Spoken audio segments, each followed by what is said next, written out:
Hey guys, Brent Gallagher here at Avenue Fitness in Houston, Texas, and today we're talking about how to build an authentic culture. Culture is one of these things right now, it's such a buzzword. Everybody's talking about, hey, we got this type of culture, we have that type of culture. You know, it's what's written up on our walls, is what's in our employees' manuals. But culture, when you kind of peel back the layers of it and you look at it in depth, what culture truly is simply your daily actions. What do you and your team do on a day-to-day basis, which can add up to create your culture? Now, it can be an authentic culture if it is true to who you are, or it can be this inauthentic culture where you're trying to maybe fake it until you make it. Maybe it's one of these things that you're going to try to put out this facade out there that maybe, hey, this is what we're trying to be, but deep down internally, that's not who we are. And it always kind of creates a little bit of this sideways energy that your clients just say, you know, there's just something about that place. They can't really put their finger on it. They can't express it into words. But when you build an inauthentic culture around your team, around your business, around your service, of what you're trying to do, people take note. And it does not matter what all the marketing that you might do from a social media side of things to the print to whatever it is else that you're going to do from a marketing standpoint to get people in your door. When it comes down to the culture is what's going to keep people coming back over and over and over again. Because it's kind of interesting. When you look at this, if you look at culture here from the leadership standpoint, it should simply just boil down to being you. Being who you truly are will end up, I think, kind of just bringing out this authentic culture that's inside you that then spreads to your team, that then spreads to the community in which you serve. But there's this wicked little thing. There's this thing internally and inside all of us as leaders, that this is battle within. It's this battle within to basically, hey, I'm going to whitewash all my weaknesses. I'm going to try to cover up anything that might have a little bit of a blemish on it, might have a little bit of a hiccup when it comes to my leadership style. There's other things we try to do as well, as we try to bury the real you, bury this, say, you know what, this is who I am, warts and all. These are all my mistakes. This is my past. This is the person that I've been, and I'm going to lead that way. But no, we're going to push it down a little bit and pretend, especially in the training world, that we're squeaky clean, that we never have the urge to go eat pizza. We never have the urge to, I think, skip a workout. We never have the urge to basically just be lazy. So I think we try to put that front out there, and it leads people to say, you know what, it's just not matching up. Other things here too, as well, as we like to pretend. We pretend that we are somebody that we're truly not. And whether that is somebody who is truly outgoing or someone who's a little bit more quiet, I think when we put this, again, this story out in front of us that's not truly us, people will begin to say, you know what, there's just something about that person.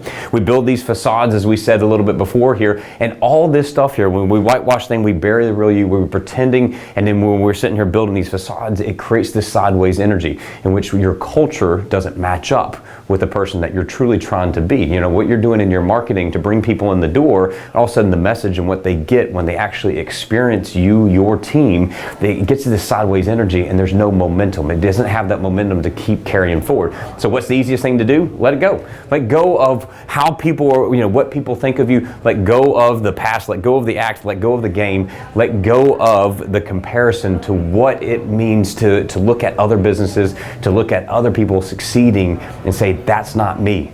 That's not what I'm going to step out and try to do. I'm going to let go of all this stuff here, and I'm simply going to just be vulnerable enough to be the real me. I'm going to be vulnerable. I'm going to be authentic, and I'm going to be the real person that it is truly inside me. A lot of you might know my story. I had the addiction to ephedra forever. I crushed my body with these, with marathon after marathon after marathon, these hour and a half long workouts, just killing myself trying to achieve the perfect body that every 22 to 25-year-old person wants.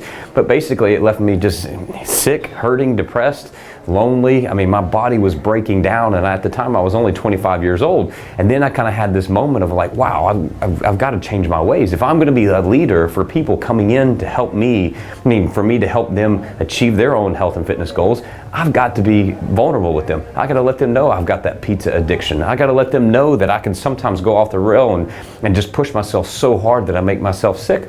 Not to the point that I'm throwing up in a session, but just accumulates to where I'm going to break down, my immune system breaks down, and I'm going to start to, I think, kind of just, lead down a different path that's not the healthiest for me long term here. And I'm going to be real with them now at this point of saying, hey, you know what? I now go to bed at 8 o'clock. I'm okay with that because I need the 8 hours of sleep so I can be ready at 4 o'clock in the morning to get to the gym at 5 to be able to give the energy to the people that are walking in our door. I don't want to be a hypocrite about that. Yeah, we get made fun of a little bit, but that's okay. When you go eat dinner at 5 p.m., you always get the best seats. fights. You never have to fight for food, and it's always a great time to go home and relax and be able to go to bed at a regular time, wake up at a decent hour feeling great, not having to hop up on so much Red Bull or whatever else you might need to get the day going.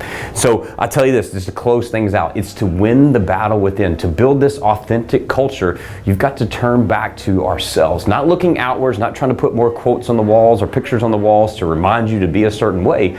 You've got to look within here and say, hey, I've got to win this battle within myself as the leader, because when I lead in a very authentic way, my team begins to have the confidence to step forward to their true self. And when they step into that confidence of being who they are and being confident with who they are, they're going to start leading in a very authentic way. And when you have a community of, of your team of trainers, not just yourself, leading in this very authentic manner, when they're being vulnerable with clients, to let them know, hey, you know what, even we have struggles. You're not digesting everything like it's a soap opera, but you're just letting them know, hey, you know what, I know where you're at. I've been there too as well. Not trying to put the facade up that you don't have any cracks in the armor, but just letting people know, hey, you know what, I've got this battle within too as well. I'm on that same journey just as you. This is how I'm working with it. This is how I've helped others work through it all. That's when that authentic culture will start to come through, and that's when your business will start to thrive. So I challenge you with this. Again, walk through this with your team, winning the battle within, creating this authentic culture. Share this video with them. Fire me an email, brent@avenuefit.com, if you have any questions, or if I can help you in any way, from helping you create this authentic standpoint or help you down this path of becoming self-aware of who you truly are.